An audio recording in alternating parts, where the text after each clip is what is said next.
त्रिशूल डमरू प्यारी कर नंदी पे सवारी। हम आए तेरे द्वारे हर कड़कड़ में कंकड़ बसे है मेरे शंकर। अगरबत्ती माचिस काड़ी जलाओ शिवरात्रि मेरे जटाधारी मेरे महाकाल।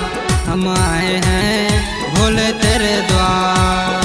भर दे झोली ये भोले भर दे झोली, भर दे झोली ये नाथ भर दे झोली। भर दे झोली ये भोले भर दे झोली, भर दे झोली ये नाथ भर दे झोली।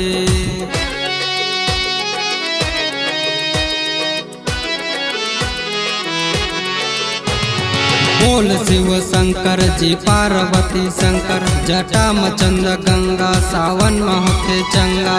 बोल शिव शंकर जी पार्वती शंकर जटा मचंद गंगा सावन महोत्सव चंगा, सावन महोत्सव चंगा।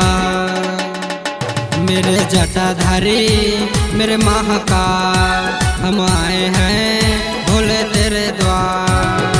भर दे झोली ये भोले भर दे झोली, भर दे झोली ये नाथ भर दे झोली।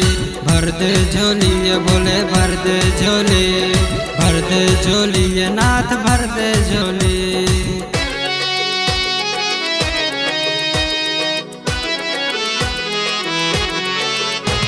अमीर हो भिखारी सब आए बारी बारी, बिनती सुनो हमारी हम दास है तुम्हारे। भोले से भोले बाबा जटा में चंद मामा, गले में सांप का माला भगवा का वस्त्र धारण, भगवा का वस्त्र धारण।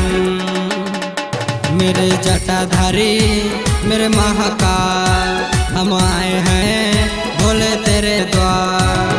भर दे झोली ये भोले भर दे झोली, भर दे झोली ये नाथ भर दे झोली। भर दे झोली ये भोले भर दे झोली, भर दे झोली नाथ भर दे झोली, नाथ भर दे झोली, नाथ भर दे झोली।